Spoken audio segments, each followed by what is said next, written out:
नमस्कार दोस्तों, career with Ashutosh channel में आप सभी का स्वागत करता हूं। दोस्तों, एक बहुत ही महत्वपूर्ण न्यूज लेकर आपके सामने उपस्थित हुआ हूं और वो आपको दिख रही है। यहां पर भारत से इजराइल में हथियार ले जाने की अनुमति नहीं है, स्पेन ने कहा है। जानिए क्या है पूरा मामला, इसके बारे में विस्तार से चर्चा करेंगे। बहुत ही इंपॉर्टेंट न्यूज है और हमें देखना होगा दोस्तों कि क्या इंडिया स्पेन के रिलेशन इससे प्रभावित होंगे। इजराइल को भारत हथियार क्यों भेज रहा था और क्या भेज रहा था, और वो सभी चीजों का उत्तर दोस्तों आपको इस वीडियो में मिलेगा जो थंबनेल देख के बाद आपके दिमाग में आ रहे हैं। तो ये वीडियो उन सभी लोगों के लिए इंपॉर्टेंट है जो व्यावहारिक ज्ञान के लिए न्यूज देख रहे हैं या जो सिविल सेवा की तैयारी करने वाले छात्र हैं, यूपीएससी के और राज्य पीसीएस की परीक्षाओं की, उन सभी लोगों के लिए बहुत ही ज्यादा इंपॉर्टेंट है। तो चलिए स्टार्ट करते हैं दोस्तों। बहुत ही छोटा वीडियो होगा और यहाँ पर एक महत्वपूर्ण सूचना पहले आप लोगों के लिए है। यूपी पीसीएस 2024 की तैयारी करने वाले सभी छात्र और छात्राओं के लिए एक बहुत बड़ी खुशखबरी है। करियर विद आशुतोष एप्लीकेशन पर यूपी पीसीएस 2024 की संपूर्ण तैयारी विजेता बैच में चल रही है, जिसको आप ज्वाइन कर सकते हैं, जिसमें आपको कंप्लीट प्री का सिलेबस, कंप्लीट मेंस का सिलेबस दिया जा रहा है और इसमें हम आपको लाइव क्लासेस के माध्यम से पाठ्यक्रम कवर करा रहे हैं। हर क्लास की आपको पीडीएफ नोट्स मिलेगी। इसके अलावा आपको आंसर राइटिंग की अलग से क्लासेस मिलेंगी, ऐसे राइटिंग की क्लास मिलेगी, फ्री मेंटरशिप मिलेगी और इसकी वैलिडिटी एग्जाम पीरियड तक रहेगी, अर्थात मींस 2024 तक रहेगी। ठीक है। और यूपीपीसीएस 2024 में ये मान के चलिए कि 850 से अधिक पद होने की पूरी संभावना है दोस्तों। बहुत ही सुनहरा अवसर है। तो अगर सही दिशा में तैयारी करना चाहते हैं तो विजेता बैच को ज्वाइन कीजिए और अपनी तैयारी को एक सही दिशा में आगे बढ़ाइए। चलिए तो स्टार्ट करते हैं, अपने न्यूज पे आ जाते हैं। आप सभी को दिख रहा है स्पेन ने भारत से इजराइल जा रहे विस्फोटकों से लदे जहाज को डॉकिंग की अनुमति देने से इनकार कर दिया। अब बेसिकली ये डॉकिंग क्या है आपके दिमाग में आ रहा होगा। What is docking? बेसिकली होता क्या है, जब कोई भी शिप जैसे इंडिया से निकला, चेन्नई से निकला और वो लंबा रास्ता तय करके जब किसी दूसरे देश की ओर जाता है तो बीच में कहीं वो स्टे करता है रिपेयर के लिए या मेंटेनेंस के लिए या रिफ्यूलिंग के लिए, तो उसको डॉकिंग कहते हैं। तो उस डॉकिंग की अनुमति स्पेन ने नहीं दी और उसका ग्राउंड क्या बताया?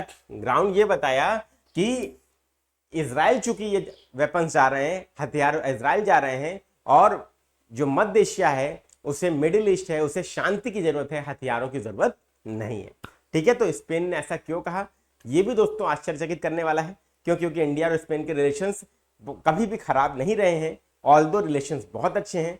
ठीक है। लेकिन यह बात अलग है कि इजराइल के रिलेशंस स्पेन से उतने अच्छे नहीं रह गए जब से वहां के नए प्रधानमंत्री ने स्टेटमेंट्स, एंटी इजरायली स्टेटमेंट्स देना शुरू किए हैं। ठीक। चलिए अब देखेंगे हम लोग यहां पर इजराइल के गाजा हमले के बारे में। स्पेन यूरोप की सबसे बड़ी आलोचनात्मक आवाजों में से एक रहा है। मतलब जब गाजा में इजराइल ने हमला किया तो उसके बाद से दोस्तों यूरोप की सबसे बड़ी आलोचनात्मक आवाजों में से एक स्पेन रहा है। स्पेन ने सबसे ज्यादा आलोचना की है दोस्तों इजराइल की और फिलिस्तीन का सबसे ज्यादा समर्थन किया। ठीक। और फिलिस्तीनी राज्यों को मान्यता देने के विचार के पीछे अन्य यूरोपीय राजधानियों को एकजुट करने के लिए काम कर रहा है। मतलब फिलिस्तीन राज्य को मान्यता दी जाए, इसके लिए अन्य यूरोपीय राज्यों को एकजुट करने का काम भी कौन कर रहा है? वो फिलिस्तीन कर रहा है। अब आपको समझ में आ गया होगा दोस्तों कि इंडिया का जो जहाज है उसको क्यों रोका गया। क्यों? क्योंकि फिलिस्तीन का समर्थन और इजराइल का विरोध ये कर रहा है स्पेन। यूरोप की आलोचनात्मक शक्तियों में से सबसे महत्वपूर्ण और सबसे ज्यादा आवाज उठा रहा है वो है स्पेन। इसीलिए दोस्तों स्पेन ने कहा कि मध्य एशिया को हथियारों की नहीं, शांति की जरूरत है। दोस्तों अब ये बात आपको समझ में आ गई होगी। क्लियर? ठीक है। चलिए अब दोस्तों यहां पर देखिए, मैंने एक वर्ल्ड मैप आपके सामने शो किया है। अब आप सभी लोगों को उम्मीद करता हूं क्लियर दिख रहा होगा। ठीक है। बहुत ढूंढ के आपके लिए मैप लेकर आया हूं। ठीक है। जिसमें इंडिया भी दिखे, इजराइल भी दिखे और स्पेन भी दिखे। तो चलिए थोड़ा सा हम लोग क्या करते हैं, इसको हम लोग थोड़ा सा इसको जूम कर लेते हैं। और जूम करने के लिए मैं क्या करूंगा, यहां पर थोड़ा सा इसको मैं कॉपी कर लेता हूं और इसको पेस्ट कर लेता हूं यहां पे। ठीक है। सबसे पहले यहां पर आप देख लीजिए, यहां पर मैं आपको दिखा देता हूं पूरे वर्ल्ड मैप में where is the position of India and Spain. तो जो लोग नहीं जानते हैं तो ये हमारा प्यारा देश भारत है दोस्तों। आप देख रहे होंगे ये दिस इज आवर कंट्री। इसके बाद दोस्तों यहां पे आप देख सकते हैं इजराइल का लोकेशन क्या है। तो this is the location of Israel. ये इजराइल है दोस्तों और ये आपका स्पेन है। तो इंडिया से, चेन्नई से अगर जहाज जा रहा है दोस्तों तो इसके दो रास्ते हैं। इसके दो रास्ते हो सकते हैं। एक ये रास्ता है लाल सागर होते हुए, ठीक है, सुएज कनाल को पास करते हुए, ठीक। और यहां पर दोस्तों दूसरा रास्ता क्या है, दूसरा रास्ता ये है, ये पूरा ये लॉन्ग रूट लेते हुए इस तरीके से अटलांटिक ओशन से मेडिटेरियन सी में चलते हुए और यहां पर इजराइल पहुंचने का। तो लेकिन यहां पर क्या है, डॉकिंग की अनुमति स्पेन ने यहां पर नहीं दी है इस जहाज को, ये बात मैंने आपको पहले ही बताया। अब थोड़ा सा इसको जूम कर लेते हैं ताकि आपको क्लियर दिखे दोस्तों। तो मैंने यहाँ पर क्या किया है, मैंने यहाँ पर इस मैप को थोड़ा सा मैं क्रॉप कर दे रहा हूं। अब क्रॉप इसलिए कर रहा हूं ताकि आप लोग क्या हो, आप लोग को समझ में आ जाए।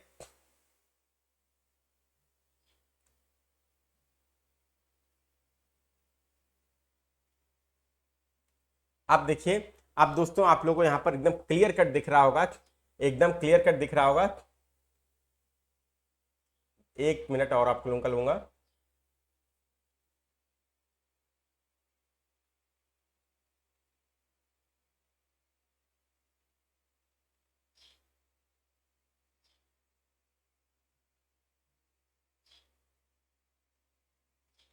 अब आप देख सकते हैं दोस्तों, अब आपको ये क्लियर कट दिख रहा है और अब यहां पर आपको देश एकदम क्लियर स्पष्ट दिख रहे होंगे जो मैं आपको दिखाना चाह रहा था। अब आप यहां पे देखिए, यहां पर इंडिया के चेन्नई से दोस्तों जहाज जा रहा है, चेन्नई से जहाज जा रहा है इस तरीके से दोस्तों।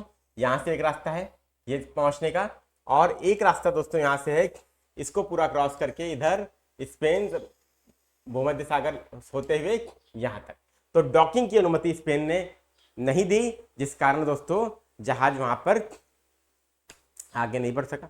ठीक है, अब ग्राउंड क्या बताया स्पेन ने, स्पेन ने ग्राउंड एकदम क्लियर कट बताया है कि मिडिल ईस्ट को हथियारों की आवश्यकता नहीं है, क्योंकि इस जहाज में हथियार हैं, इसलिए वो जाने की अनुमति नहीं देगा।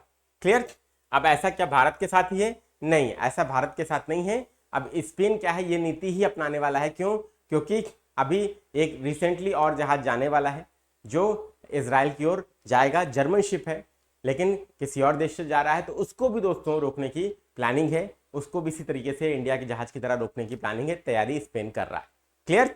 ठीक है, तो उसकी पॉलिसी दोस्तों इस तरीके की बन चुकी है कि क्या करना है, फिलिस्तीन को सपोर्ट करना है और इजराइल का हम आलोचना करना है या उसका विरोध करना है। ठीक, आप देख सकते हैं ये। अब यहां पर देखिए, यहां पर न्यूज क्या थी, मीडिया रिपोर्टों में कहा गया कि स्पेन ने चेन्नई से इजराइल जा रहे विस्फोटक सामग्री वाले जहाज को डॉकिंग की अनुमति देने से इनकार कर दिया है। डेनमार्क ध्वजांकित मालवाहक जहाज का नाम क्या था, मैरियन डेनिका, हाइफा के बंदरगाह की ओर जा रहा था। ठीक है, इजराइल के हाइफा पोर्ट की ओर जा रहा था और उसको मैरियन डेनिका को क्या किया है, स्पेन ने डॉकिंग की अनुमति नहीं दी। ये बात आपको पता होनी चाहिए। ठीक, स्पेन के विदेश मंत्री जोस मैनुअल एल्वेरेस ने गुरुवार को ब्रसेल्स में कहा कि पहली बार है यह जब हमने ऐसा किया है, क्योंकि यह पहली बार है इजराइल को हथियारों की खेप ले जाने वाले एक जहाज का पता लगाया है जो कि एक स्पेनिश बंदरगाह पर कॉल करना चाहता है। समझ में आ रही बात? उनको पता चल गया कि इसमें हथियार था, that is the reason why इसे स्पेन ने रोका है, ये यहाँ के विदेश मंत्री कह रहे हैं। ठीक, इजराइल में हथियार ले जाने वाले किसी भी जहाज के लिए यह एक सुसंगत नीति होगी जो स्पेनिश बंदरगाहों पर कॉल करना चाहता है।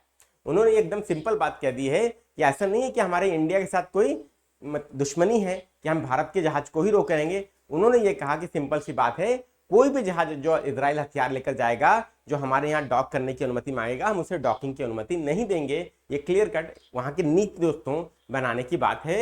ये यहाँ पर इजराइल में हथियार ले जाने के किसी भी जहाज के लिए एक सुसंगत नीति होगी, ये यहाँ पे कह रहे हैं। ठीक, विदेश मंत्रालय के स्पष्ट कारण से व्यवस्थित रूप से इस तरह के ठहराव को अस्वीकार कर देगा। यह बात विदेश मंत्रालय ने स्पष्ट रूप से बोली है कि व्यवस्थित तरीके से हम इसे अस्वीकार करेंगे, ऐसा कोई भी जहाज अगर होगा तो। ठीक, मध्य पूर्व को अधिक हथियारों की आवश्यकता नहीं है, इसे अधिक शांति की आवश्यकता है, उन्होंने कहा। उनका एकदम स्टेटमेंट है कि मिडिल ईस्ट को शांति की आवश्यकता है, हथियारों की आवश्यकता नहीं है, इसीलिए हमने ये रोका है और हमारी नीति ऐसी है। ऐसा नहीं है कि भारत के ही जहाज के लिए हम किसी भी जहाज में जिसमें हथियार इजराइल को ओर जाएंगे हम उसे रोकेंगे। ठीक, एल्वेरेस ने विवरण नहीं दिया जहाज के बारे में, लेकिन स्पेन के परिवहन मंत्री आस्कर पुएंते ने कहा कि यह मैरियन डेनिका ही थी जिसने 21 मई को कार्टाजेना के दक्षिण पूर्वी बंदरगाह पर डॉक करने की अनुमति मांगी थी। तो कौन सा बंदरगाह था? कार्टाजेना का दक्षिण पूर्वी बंदरगाह, याद रखिएगा। स्पेन के एल्पेस अखबार ने कहा कि डेनिश ध्वज वाला जहाज भारत के चेन्नई से इजराइल के हाइफा बंदरगाह तक 27 टन विस्फोटक सामग्री लेकर जा रहा था। मतलब भारत के चेन्नई से इसराइल के हैफा पोर्ट की ओर 27 टन विस्फोटक सामग्री लेकर जा रहा था भारत का जहाज। इसीलिए दोस्तों स्पेन के अखबार ने कहा है कि इसे रोका गया। ठीक, क्लियर है। चलिए,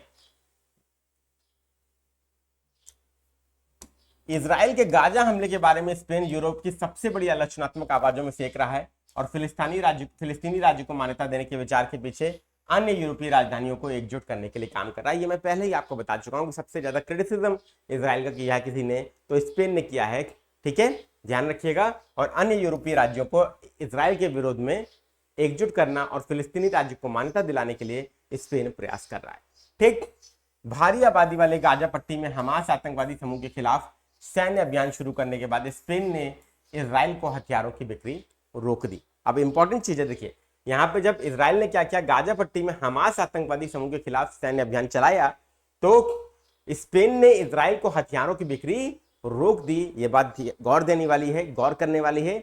और ये स्पेन की नीति भी आपको स्पष्ट होती है इससे कि वो इजराइल को अब हथियारों की न सप्लाई करेगा और ना ही करने देगा। मतलब उसके यहाँ डॉकिंग के थ्रू जो भी जहाज जाएंगे उनको वो जाने भी नहीं देगा। ठीक, विदेश मंत्रालय के प्रवक्ता रणधीर जायसवाल ने कहा कि उन्होंने जहाज पर कुछ रिपोर्टें देखी हैं लेकिन अभी भी विवरण का पता लगा रहे हैं। ठीक है, तो ये रहा दोस्तों आपका न्यूज जो मैंने आपको बताया।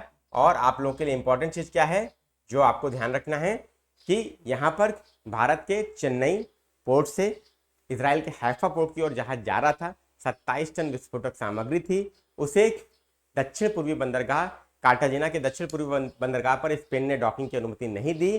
ठीक है, ये आपके लिए न्यूज है। क्यों नहीं दी? क्योंकि स्पेन की नीति है कि अब इजराइल की ओर कोई भी जहाज जाएगा हथियार लेकर वो उसे जाने नहीं देगा, डॉकिंग की अनुमति नहीं देगा। और स्पेन ने जब इजराइल ने गाजा पट्टी पर जब से हमला शुरू किया है, सैन्य अभियान चलाया है हमास के विरुद्ध, तब से दोस्तों स्पेन ने इजराइल को हथियारों की आपूर्ति भी रोक दी है और अब डॉकिंग की अनुमति भी इजराइल की ओर जाने वाले किसी भी जहाज को डॉकिंग की अनुमति भी नहीं दी जा रही। तो ये न्यूज़ थी, आप लोगों को क्लियर हो गई होगी। उम्मीद करता हूँ वीडियो पसंद आया होगा। पसंद आया हो तो लाइक करिए, शेयर कीजिए, चैनल को नए हैं तो सब्सक्राइब कीजिए। करंट इश्यूज की सारी प्लेलिस्ट बनाई है, देख लीजिए। सभी महत्वपूर्ण इश्यूज हैं। ये सिविल सेवा की परीक्षा के लिए इंपॉर्टेंट है, यूपीएससी के लिए, यूपी पीसीएस के लिए और अन्य राज्य पीसीएस की परीक्षाओं के लिए, और जो व्यवहारिक ज्ञान के लिए देखना चाहते हैं उनके लिए भी इंपॉर्टेंट है। चैनल को सब्सक्राइब करके बेल आइकन पर जरूर दबाएं ताकि सारे वीडियोस आपको मिलते हैं। धन्यवाद।